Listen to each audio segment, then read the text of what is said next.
The Brewhouse was created to capture and share with you the long history of the Genesee Brewery, but the brewery itself isn't half as interesting as the beer and the people who make it.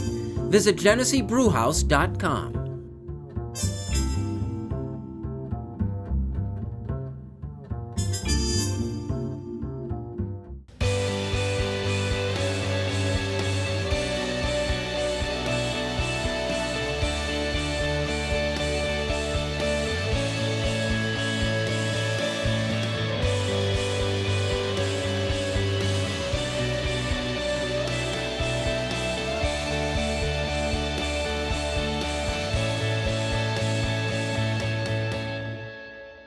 Welcome to the Rochester Press Box. I'm Tariq Spence filling in for Bill Pucko. As always, Pat Duffy here to talk a lot about the, Sabres. Well, Come yeah. on. I mean, I'm not happy about what's going on right now. Everything was great until Tuesday night, and everything was great until then? 3 games in a row. You're only 8 points out. Toronto's got a game in hand. Like, it was doable. Toronto was completely collapsing. And hey, here we sit again.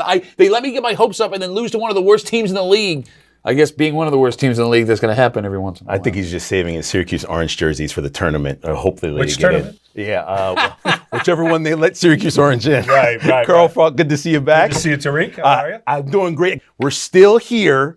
We're still dealing with this controversy of the cheating of the Astros. No players punished, managers were punished, teams were punished, but now Major League Baseball players are upset. Pat, there is no punishment for the players. Okay, so there's news that comes out this week that even if Rob Manfred, the commissioner, wanted to punish the players, he wouldn't have been able to under the collective bargaining agreement. So apparently there was something in the rule that said all electronic cheating, the punishment would fall strictly on the manager, the front office, and the owner of the team. So when Manfred offered them immunity, he was essentially trying to disguise the fact that he doesn't have the power to punish them. There are several writers that are theorizing that if this went to arbitration after the punishment would happen, which it would have, they would have lost. And then you now expose yourself as the commissioner having absolutely no power over your players that are playing in the league.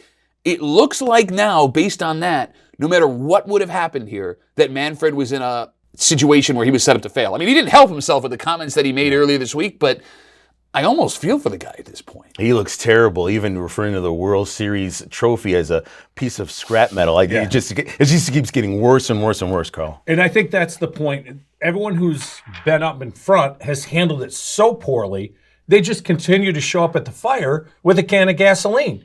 The Astros PR department, if they have one, should be annihilated. Rob Manfred, every time he speaks, he digs himself further and further.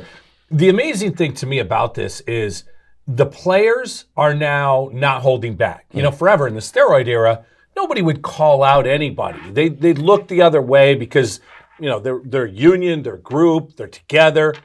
That's not like this. And it's funny for a game that's had so much cheating in its history. There's accepted cheating, and then this.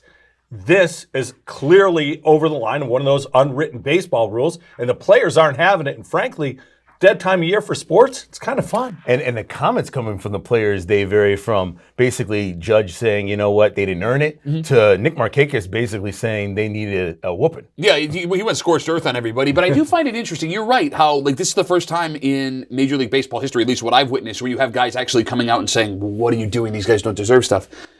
You're going to attract new fans because of what's happening here. Sure. Listen, this is not all bad publicity for Major League Baseball, and here's my question. There's the old school guys, like you just brought up, that accept certain cheating and don't. Well, those new fans that you bring in might not know those unwritten rules, and you better be sure that your house is clean before you start talking about somebody else's. It is inevitable that one of these guys that has been coming out scorched to earth is going to have something in their past or something that they did that comes up, and then what? Then everybody's guilty of everything, which almost exonerates what the Astros did. I think the best thing that can happen for the Astros is everybody keeps talking, because someone's going to slip. There's going to be something in their past, and then they can point to them and go, well, you're going to say this? Well, we've been doing this, and you've been doing that. The other thing, too, is you mentioned all publicity isn't all bad publicity. Think of the Astros when they start to play real games and guys start to dig in. And I know the commissioner's office came out and Dusty Baker said, protect our guys. It's not going to happen. Somebody's going to, you think Trevor Bauer isn't going to come high and tight on Jose Altuve, or low and tight, Altuve, whatever the case may High be. for him. Yeah, but that's going to happen. And guess what? Casual fan, they're going to be watching. Well, we'll talk Buffalo Bills coming up next, presented by the Genesee Brewhouse. You're watching the Rochester Press Box.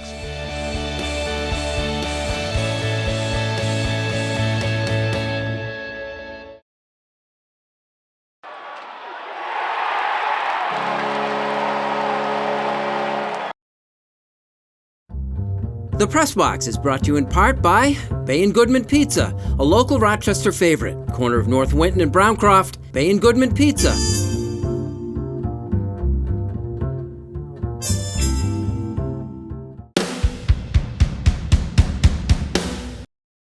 Welcome back to the Rochester Press Box, being brought to you by Genesee Brew House. All right, Buffalo Bills, they wanted Greg Olsen. Greg Olsen considered them. It was close between Washington and Buffalo. Olsen goes to Seattle. Yeah, I mean, it would have been nice to have. We talked about this last week. Would have been nice to have at 5. I don't think I need him at 7. $7 million is too much money for Greg Olsen. And, they say the $5.5 million is guaranteed. If Olsen's there the whole season, he's going to make $7 million. I know the Bills have the money to spend, but the trap that this franchise has gotten into before is we have it, so we'll just spend it. And I do like the fact that Brandon Beane is holding off on just opening a purse. Now, it could be the fact that he didn't want to play in Buffalo, but there are enough connections, and I think they could have paid him enough, Carl, where they could have got him if they really wanted him. Yeah, and I think this is a big miss for the Bills for a couple reasons. Olsen's still a good player. You look, last year, I think he had 58, 59 catches with me playing quarterback, and I don't really have very much of an arm left anymore. He still can play. He's a leader. He's, McDermott Bean, veteran leader in each group. With Tommy Sweeney and with the young kid Dawson Knox, they've got young talent at tight end. Adding him to that group would have been that veteran leader in the room. And here's the real reason. Tyler Kroft and Lee Smith, negatives in my opinion at that position for the Bills. They add up to around $9 million this year. To your point, you didn't want them at 7? Mm-hmm. I don't want those two at 9. I'll pay Greg Olsen 9 before I pay those two 9. All right, listen, I understand where you're coming from on that, but I look at it like this. You got lucky that you had Dawson Knox and even Tommy Sweeney flash the way that he did when Tyler Kroft went down last season. Olsen has more of an injury history than Tyler Kroft does. Now, granted, he didn't play all last season, essentially, but that touchdown catch does clinch the playoff berth for the Buffalo Bills. My concern would be you bring in Olsen to be that leader, something happens to him, which is inevitable at his age with his history, and now you've got that $7 million locked up in a guy that's not playing, not in your dressing room, not able to help out the young tight ends. You're not going to fall into another Dawson Knox this season like you fell into a guy coming out of the draft last year because you're not going to draft a tight end signing Greg Olsen. Well, the one thing I will say about this, Olsen's decision was based on Russell Wilson, which I have to say is not fair against Allen because obviously Wilson is a Super Bowl winning, 2-time going to the Super Bowl quarterback. But the other thing, does it lead to believe now that people who will look at Buffalo as a destination want to see more out of Allen and put pressure on him this upcoming season? Yeah, and I think one name to watch there might be Amari Cooper. Amari Cooper may not be signed by the Dallas Cowboys. He will likely be the number 1 wide receiver free agent if that's the case. And the Bills will probably be all in. A guy like Cooper, does he want to come to Buffalo to play with Allen? And I think it's a fair point. Look, Russell Wilson, he's top 3 quarterback in the league. Any guy who catches the ball, sign me up to play with him. I think that's unfair. But when it comes down to playing with Josh Allen or maybe playing with Lamar Jackson, I think guys are going to go to Baltimore over Buffalo. Any interest in A.J. Green? No, absolutely not. I want no part of that. His age, his injury history again brought up. The fact that he's been the only show in that town the entire time. If you were surrounded with more talent, does he disappear? It is way more of a risk than it is a benefit. And again, that is something that the old regime would have done. I really hope that Brandon Beane is not dumb enough to fall into that trap. Are the Bills a better attraction if Brady doesn't go back to New England? Are they a better destination now if Brady doesn't go back to the Patriots? I don't think it's going to matter because I think the Patriots are still going to have that cachet. Brady won't be there forever, obviously, but they're going to bring in a veteran quarterback, and they're still going to be a force. What's going to make the Bills a destination is what they did last year. Showed everybody that they can play defense. Allen's competent, and the room with Sean McDermott, with Brandon Beane, it's not a clown show like the Sabres are. They are a solid NFL organization, and I think that's gaining some respect throughout the league. Got to take a pause for the cause.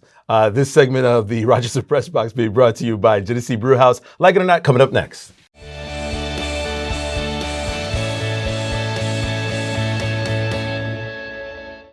Here's the Press Box trivia question brought to you by Market View Liquor, where exceptional customer service meets an extensive selection. Jefferson Road at 390.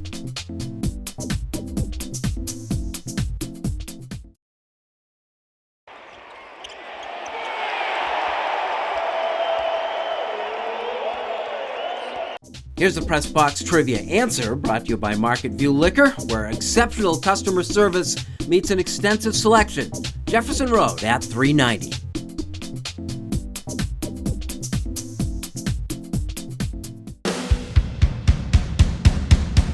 Welcome back to the Rochester Press Box, being brought to you by the Genesee Brew House. Okay, time for Like It or Not. Pat Duffy All-Star Weekend. I love NBA All-Star Weekend. How do you not love NBA All-Star Weekend? Everything about it is fun. But it illustrates a bigger problem that the NBA has. It's, 8 points higher in the ratings than it was a season before, right? Absolutely. A huge success. Everyone was talking about it, not only Saturday night, but Sunday night. Yet, the NBA's ratings are significantly down compared to this time last year, and we now have the reason. I love sitting and watching some of the best athletes in the world play in prime time. But the best athletes in the NBA, the majority of them, are playing their games at 10 o'clock at night, right? I would love to watch LeBron and Kawhi Leonard and Paul George and, Houston out there, all those guys play. I can't make it up that late. One, because my job starts at 3 in the morning. But even if I didn't, I'm not going to commit time at 10:30 at night to start watching the start of a Lakers game. This is proof positive that if this league wants to be the juggernaut that it looked like it was becoming, it was becoming the second biggest sport in America, you need to do something about the start time of your games. I'll sit and watch the game to watch that talent. I'm not waiting until 1 in the morning to see the ending of that Lakers game. Hey, listen, that game started Central Time perfectly, 8 o'clock, but on East Coast time, 9 o'clock, I was in the same sort of boat. But one thing, Carl Falk, you brought this idea up for a unfinished business not about a year ago. I think it was about a year ago you brought it up, and it was the new rules instituted in the fourth quarter. I watched it. I liked it. A couple tweaks here and there, but the All-Star game at the end was entertaining. The Elam ending is the thing we're talking about. And the truly Elam ending, at the 4-minute mark, the team that's ahead, you had 7 points to their score. Mm-hmm. That's the target score. People said, well, the fourth quarter took too long. They went with 24 points to honor Kobe Bryant. It wouldn't be that way normally. In a true Elam ending, it'd be 7 points at the 4-minute mark. It eliminates timeouts. You probably aren't going to foul. We talked before the game. We all agree we don't want to see it end in a free throw. Yep. So how about this?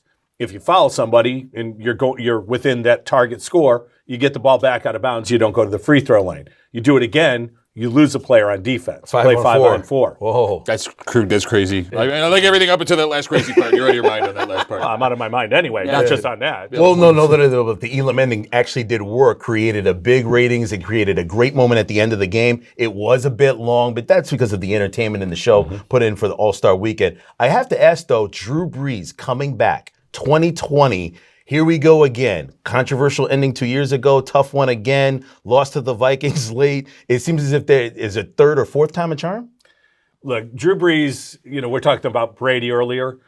Brees, I think Brees is a much better quarterback right now than Brady is, and he's still in a perfect situation. You look all around him, Michael Thomas, Alvin Kamara, that Saints defense keeps getting better and better. They're going to be in a position to challenge in the NFC. I love that Brees is coming back. I think he's going to be, when it's all said and done, we're going to look at this guy and go, why didn't we give him more credit when he was playing? He is one of the 5 greatest quarterbacks ever to play the game. If he manages to win a championship before the end. Another. Yes. Okay, you're right. No, I got you. Mm-hmm. We will ask, why didn't we give him more credit? If he kind of fizzles out over the next year or two, I don't think that we'll look back on it like that. Maybe he and Aaron Rodgers are in that same boat of they played with such greats that what they were able to do pales in comparison. You know what I mean? And that's not a slight to them. I agree with you that Brees is a better quarterback now and is closer to Brady than people give him credit for. What about credit for Teddy Bridgewater? He played in the middle of that season. They won a number of games with him at quarterback. What if something happens to Brees again? Do you keep Bridgewater? Well, I don't know if I'd keep Bridgewater based on the injury history, but bringing up Bridgewater, that also hurts Brees, right? The fact that just a guy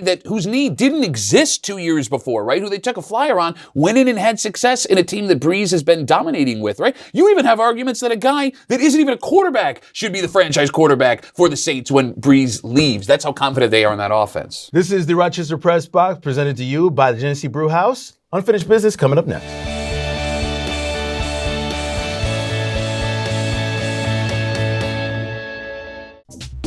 And now here's this week's MVP Experience Stat of the Week, brought to you by Sport Clips, where it's good to be a guy.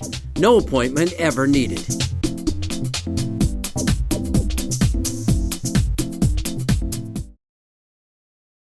Came now to Eichel. He floated one. When Girl Scout ingenuity meets Dunkin' Coffee, you get a cup of can-do. Girl Scout cookie-inspired flavors are at Dunkin'. Try Thin Mints and Coconut Caramel today. And get a medium latte or cappuccino for $2 from 2 to 6 p.m. America runs on Dunkin'. Welcome back to the Rochester Press Box, being brought to you by Dunkin'. America runs on Dunkin'. Pat Duffy? The NHL trade deadline is on Monday. It's my favorite day of the year, and like an idiot, I skip my nap every trade deadline, and then nothing happens, and I get angry, and I'm sleepy the rest of the day. But the question is, what is Sabres general manager Jason Botterill going to do? And here are the things that he needs to do, blah, blah, blah, blah, blah. All of those things you have in your head that the Sabres should be doing should have been done months ago. Because right now, the smartest thing to do is stand pat and not do a damn thing. I know it sounds crazy, but hear me out. The market is flooded with defensemen, right? Defensemen, they can go anywhere, and that's all the Sabres really have to part with. They need a top 6 forward, but those guys are going for second and first round picks, and you need to find a guy that has a year or two left on his contract. The best you're going to get are pennies on the dollar for the guys that you have. And the most important thing right now isn't to get that top 6 forward for this season, because he's not going to do anything for you. The Sabres are pretty much out of the playoff race. But it's to field a team for the young guys on this roster that continues to be competitive. I firmly believe the biggest mistake over the last 5 years in Buffalo was selling off parts at the trade deadline, which then forced you to bring up young guys from the AHL that weren't ready to play, didn't learn how to play the right way. Casey Middlestat would be the example of that. Stand pat. It's not going to be popular, but it's the smartest thing to do, and in the long run, it's the only thing you haven't tried that can help your team. Carl Falk? He's asking for patience from Sabre fans. Good luck. Speaking of patience, if you're a Syracuse University basketball fan, it's time to be patient yet again. Forget about the bubble. The bubble burst last week with 2 crushing losses. It's not going to happen. Next year's recruiting class, not that good. And I know in 2 years, Dior Johnson, a number 4 overall prospect, is coming in, allegedly. That'll brighten things up, right? Well, let's be real. This team is an NIT team at best. Jim Boeheim, who, in my opinion, has 2 more years left because that's what Buddy Boeheim has left, is going to be there, and he's fizzling out as a college coach. One of the greatest ever to do it. He's no longer able to recruit the great players. However, we should look ahead. Who's going to replace him? John Beilein, who parted with the Cavs this week? Rick Pitino is still coaching over in Greece? I'm going to throw a name at you. Greg Paulus. Yeah, the kid who played basketball at Duke, played football at Syracuse, and grew up in Syracuse, and was a great high school player in both sports at CBA. Greg Paulus is in his first year at Niagara. Got the job a week before the season because Patrick Beilein resigned. He's got 9 freshmen and sophomores on his team. It's not a talented roster, but somehow they're 500 in the MAC conference. He's doing a great job and somebody to keep an eye on down the road. John Beilein, we all know he just signed a 5-year contract at the start of this NBA season, and he couldn't make it past the All-Star game. Why? Because he basically didn't have the backing of the locker room or the organization, which is the Cleveland Cavaliers. Do you remember John Beilein was the coach at Michigan? They were doing very well. He didn't want to recruit, so he decided, I want a brand new challenge. An NBA for the Cleveland Cavaliers, an organization who, without LeBron James, wouldn't have the championship they have. This is basically a culture issue that Cleveland has to get over. Can they get that? Yes. Do they need the drafts? Yes. Do they need the number 1 draft pick? Absolutely. But they also need an entire culture change. If you're going to leave a job, know the job you're going into next and how much culture they have and camaraderie they have before you accept it. The grass is not always greener on the other side. Unfinished Business being brought to you by Dunkin'. America runs on Dunkin'. But it is a lot of money. I would have taken that money, 14 wins. What did he get paid per win? Because there's going to be a buyout here, right? It's possible that he gets paid over, what, $1.5 million per win in the NBA? I don't know, 54 games. 54 games he coached. And it's amazing that you mentioned millennials earlier in one of our discussions, that these kids would look to a guy that they would have listened to every word he said if they're wearing a Michigan jersey, but now they're paid and they stop listening. But listen, it's not just a millennial thing. It's been every generation. The same reason Rick Pitino had his issues when he was in Boston, right? Chauncey Billups talks about how he tried to put his arm around him and act like his dad. He's a grown man who's an adult here trying to play basketball. Just stop it. You can't jump from being a major college basketball coach and be successful in the NBA. Brad Stevens is the only Billy exception. Donovan. Successful in the I think he's NBA. been successful. When you have to say, I think, you kind of prove my point. Fair enough. Pat Duffy, is always good to see you. Way to go, boys. Best of luck at the trading deadline. Carl Falk. Tariq, thank you for having me. Don't let everybody tell you they didn't tell you so. You were absolutely My man. right. This has been the Rochester Press Box, presented by the Genesee Brew House. I'll talk to you next week.